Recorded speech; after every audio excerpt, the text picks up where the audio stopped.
rather have that, or would you rather have the ICE agents who are at airports right now helping you? I think that if we don't want ICE agents can you working just at answer the airports, question? we need to fund the departments. It's not a complicated question, ma'am. This exchange isn't just another tense moment on Capitol Hill. It's a window into how political pressure, policy stakes, and public messaging collide in real time.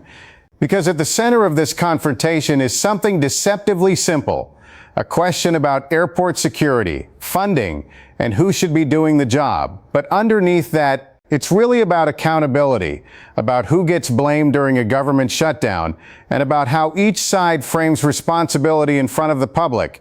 You've got a lawmaker pressing for a binary answer, trying to force clarity, trying to create a moment that's easy to understand and even easier to clip. And on the other side, a government official carefully navigating that pressure, avoiding the trap of choosing between two imperfect options. Because in Washington, how you answer a question can matter just as much as the answer itself. And sometimes what you refuse to say becomes the real headline. Ms. McNeil, would you rather have a fully funded TSA or ICE agents assisting TSA at airports during a shutdown? I would like to have all the hardworking men and women of the Department of Homeland Security be paid for the work. That wasn't my question. Doing. Would you rather have your agency fully funded so everyone can be paid and retroactively, or would you rather have ICE officers assisting you at airports? If DHS is funded, TSA will be funded. And would you rather have that, or would you rather have the ICE agents who are at airports right now helping you? I think that if we don't want ICE agents can you working just at answer the airports, question? we need to fund the departments. It's not a complicated question, ma'am. It's not a complicated question. Would you rather have TSA funded or ICE agents helping your agency at the airport? Paying the employees for the work that they are doing is also not a complicated question. Well, I'm asking the questions, and you're answering them. And I would like to understand whether you are happy to have ICE agents there or whether you would rather have your own TSA officers there. Under normal order, TSA would be performing our operations, and that is the ideal state. But I am also thankful for ICE for being there to help alleviate the burden that our workforce is feeling, because we are in the third shutdown of this fiscal year. So you're happy to have ICE there, even though, as far as we can tell, there are videos of them standing around, yawning, eating candy bars, or tackling someone and arresting a woman in front of her daughter in the San Francisco airport. It seems to me like there's not a whole lot they're doing, but one thing that Mr. Homan said they were doing was checking identification.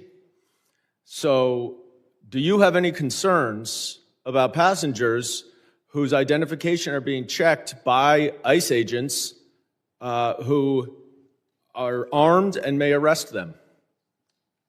The ICE agents that are at the airports where we're seeing long lines are helping in a multitude of different ways. The credential authentication machine at the travel document checker is one thing that they are helping us operate, and they are doing that under TSA protocols and standard operating procedures. So let's talk about this funding, because I hear my colleagues on the other side of the aisle wax poetic and melodramatic about how awful it is that your officers are not funded, are not able to work and get paid.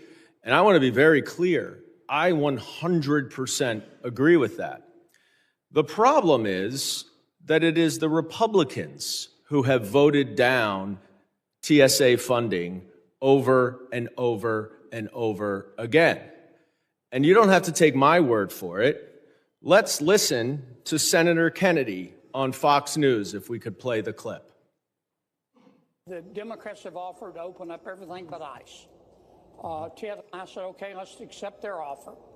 And then at the same time, we would offer a bill for reconciliation where we don't need any Democratic votes to do whatever we wanted to do with ICE. And that way we're out of the shutdown and DHS is back open.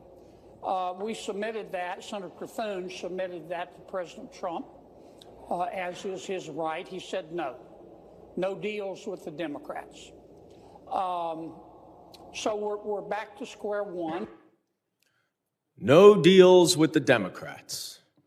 The Democrats offered to open up everything but ICE, but Trump said no, no deals with the Democrats. That is a Republican senator. And that is why we are sitting here today with none of your agencies being funded. And I am sorry that you have to deal with this. I am sorry you are having to get by with no funding, with people having to literally leave their job so they can take another job and get paid. That is absolutely unacceptable, and you are right to be frustrated, and I'm concerned about our homeland security. I am concerned about CISA. I am concerned about the damage it is causing.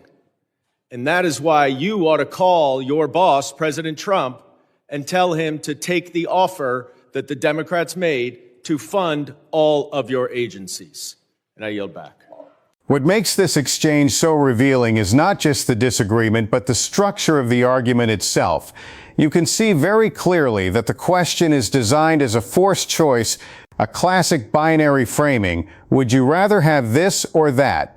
And that kind of framing is powerful because it simplifies a complex policy situation into something that feels immediate and emotional. But it's also limiting because it removes context, it removes nuance, and it pushes the person answering into a corner where any direct response can be used politically. And that's exactly why the witness resists. Instead of choosing between TSA funding and ICE assistance, she keeps returning to a broader principle that all employees should be paid, that the department should be funded. This is a strategic deflection, but not an accidental one. It allows her to avoid endorsing a controversial trade-off while still sounding reasonable and grounded in fairness. And you can hear the frustration build on the other side because when a question is designed to produce a clean, decisive answer and it doesn't land, the questioner often doubles down, repeats the question, tightens the language, raises the intensity. It's not a complicated question. That line is important because it's not really about complexity. It's about control. It signals to the audience that the witness is being evasive, even if the underlying issue is, in reality, very complicated. And then the exchange shifts from a hypothetical choice into imagery and narrative, references to ICE agents standing around, eating candy bars, or making arrests in front of families. This is no longer just policy discussion. This is storytelling, because vivid imagery sticks, it creates emotional resonance, and it reframes the presence of ICE agents from support to problem. But again, the response stays disciplined.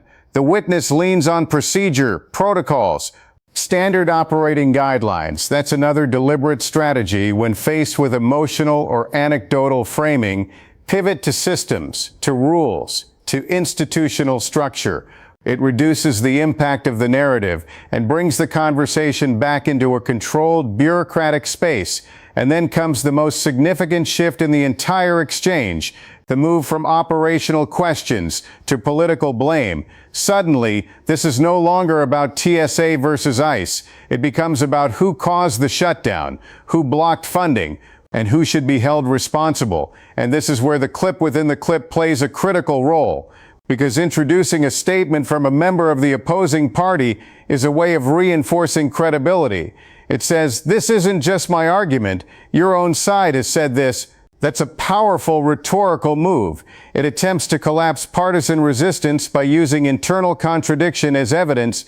And from a media framing perspective, this is where the narrative crystallizes. The earlier questioning sets up tension, but this moment assigns blame. It gives the audience a takeaway, a clear line of responsibility, whether or not they agree with it. And importantly, it also shifts the witness from being the focus to being a symbol, no longer just an official answering questions, but a representative of a system affected by political decisions.